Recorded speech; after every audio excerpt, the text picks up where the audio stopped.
성공의 기술 예당 김성혁 역금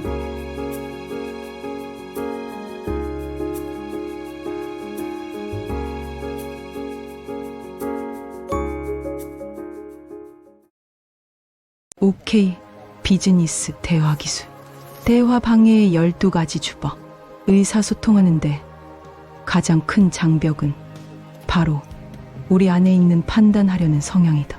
감정적으로 의미 있는 중요한 발언에 대해 우리 자신의 관점으로 평가하여 반응하는 경향은 사람들과의 의사소통에서 가장 심각한 장벽이다. 비판하기 상대방에 대해 상대방의 행동이나 태도에 대해 부정적으로 평가하는 발언을 하는 것이다. 다 내가 저지른 일이야. 너를 이 지경에 빠지게 한 게 뭐 말고 누가 있니? 이런 말들이 여기에 해당한다. 인신공격 다른 사람을 무시하거나 정형화하는 것이다. 이런 멍청이 꼭 여자들 같이 이 대머리 너 같은 보수 꼴통들은 다 똑같아. 당신도 어쩔 수 없이 아둔한 인간이야. 진단하기 상대방이 왜 그렇게 행동하는지 분석하는 것이다. 즉 아마추어 정신과 의사 노릇을 하는 것이다.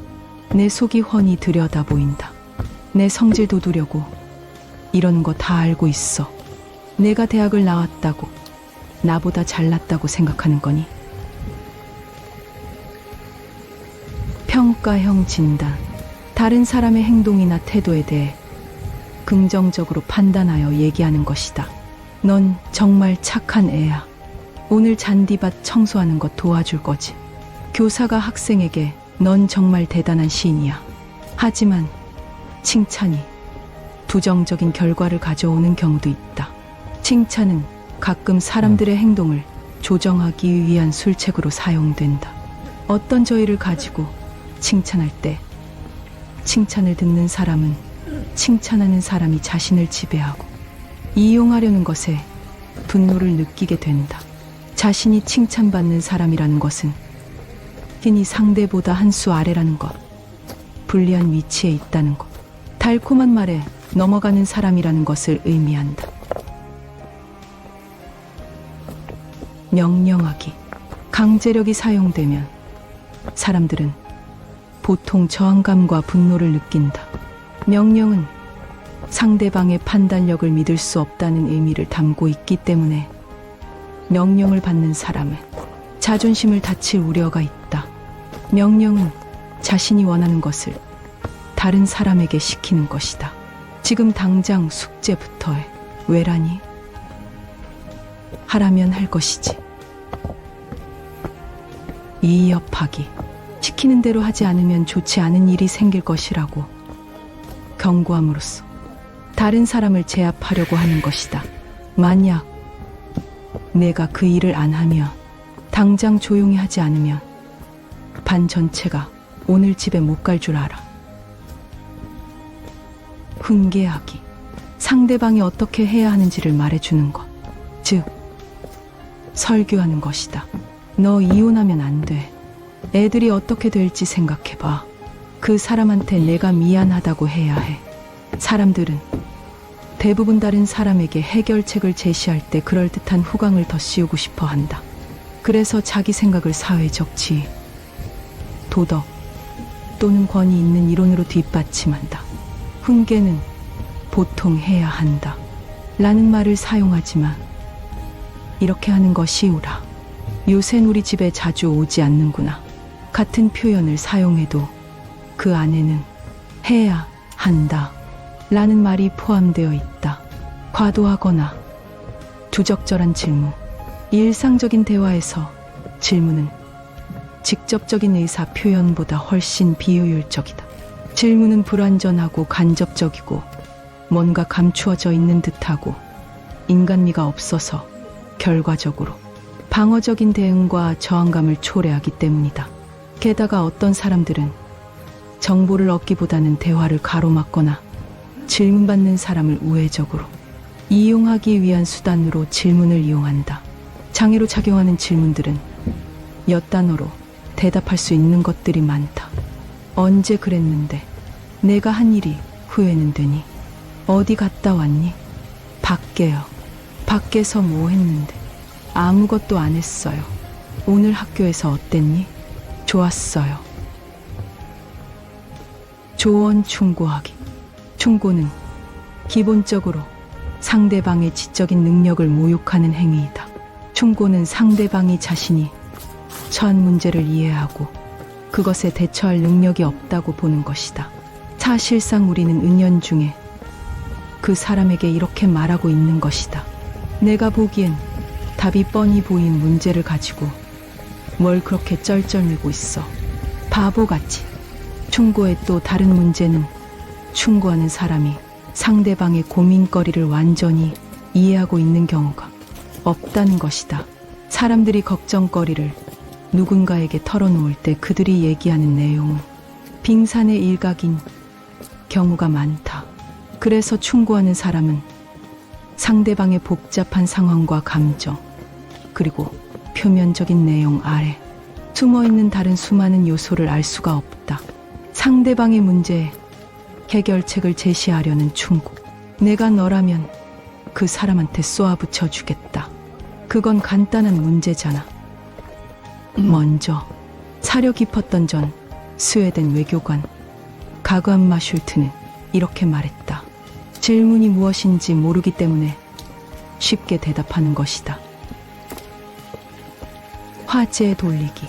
다른 얘기를 꺼냄으로써 상대방의 문제를 제쳐놓는 것이다.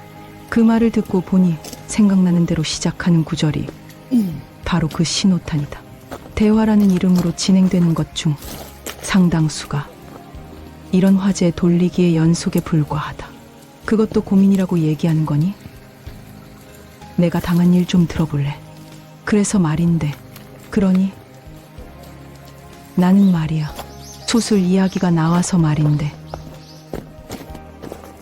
논리적 언제, 감정적인 요소는 무시한 채 사실이나 논리에 호소하여 상대방을 설득하려는 것이다. 현실을 똑바로 봐요. 당신이 차를 새로 안 샀으면 그 집 계약금을 낼 수가 있었잖아요. 고민이 있거나 인간관계에 어려움이 있을 때 중요한 것은 감정이다.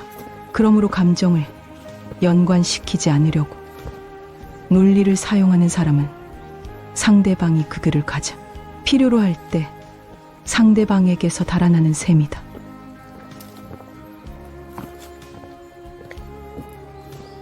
위안하기. 상대방이 겪고 있는 부정적인 감정을 털어버리게 하는 것. 걱정할 것 없어. 새벽이 오기 직전이 가장 어둡다고 하잖아. 다 잘 풀릴 거야. 위안은 상대방의 마음을 편하게 해주기 위한 행동이지만 결과는 정반대다.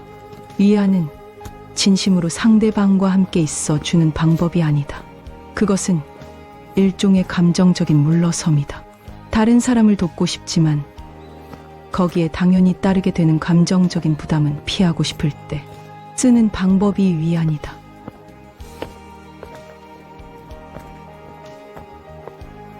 열세 번째 방해 요소. 사람들에게 의사소통의 방해 요소를 소개했을 때 가장 많이 나오는 반응은 여태 제 남편이 그랬어요. 또는 이런. 우리 부장님은 이 방해 요소를 전부 다 갖추고 있어요. 바로 이것 즉 다른 사람에게 그들의 의사소통을 방해하고 있다고 말하는 것이 열세 번째 방해 요소는 판단하기 부류에 해당한다. 대화 방식을 개선하고 싶다면 다른 사람 잘못을 꼭 집어 지적하는 것은 피하는 것이 좋다. 이런 대화 방해 요소들은 나쁜 습관에 의해 생겨난 것이다. 하지만 나쁜 대화 습관은 고칠 수 있다. 몸이 배어 있어 시간과 노력이 필요하긴 하지만 이 글을 읽으면서 깨닫는 것도 큰 도움이 된다. 나쁜 습관을 근절하기 위해서는 그것을 없애려고 노력하기보다는 좋은 습관을 들여 대처하는 것이 훨씬 쉽다. 제2장 듣기 기술. 우리가 어떤 문제로 고민할 때 그것을 진심으로 이해해주고 귀를 기울여주는 단 한 명의 친구가 있다면 우리가 세상을 보는 눈은 달라질 것이다. 보통 사람의 경우 깨어있는 시간의 70%를 의사소통하는 데 보낸다. 그 시간 중 쓰기를 9%, 읽기는 16%, 말하기는 30%, 그리고 듣기는 45%를 차지한다. 직업에 상관없이 모든 사람에게 듣기가 차지하는 비중은 아주 높다. 그래서 효과적으로 듣는 능력은 중요하다. 하지만 안타깝게도 훌륭한 청자는 찾아보기 힘들다. 내용 중 75%는 청자가 흘려듣거나 잘못 이해하거나 금방 잊어버린다고 한다. 이런 상황이니 그 말에 담겨있는 깊은 의미를 간파하는 일은 훨씬 드물 것이다. 자신에게 정말로 중요한 문제를 얘기하고 있는데 상대방은 진심으로 귀를 기울이지 않고 아무 생각 없이 그저 앉아있기만 하다는 것을 알았을 때 얼마나 어이없고 서운하겠는가. 실험에 의하면 보통 사람들은 상대방이 한 말을 들은 직후에는 그 내용의 절반만 기억하고 기억한 내용 중 절반을 8시간 이내에 잊어버린다. 자신은 무척 신중하게 들었다고 생각하더라도 말이다.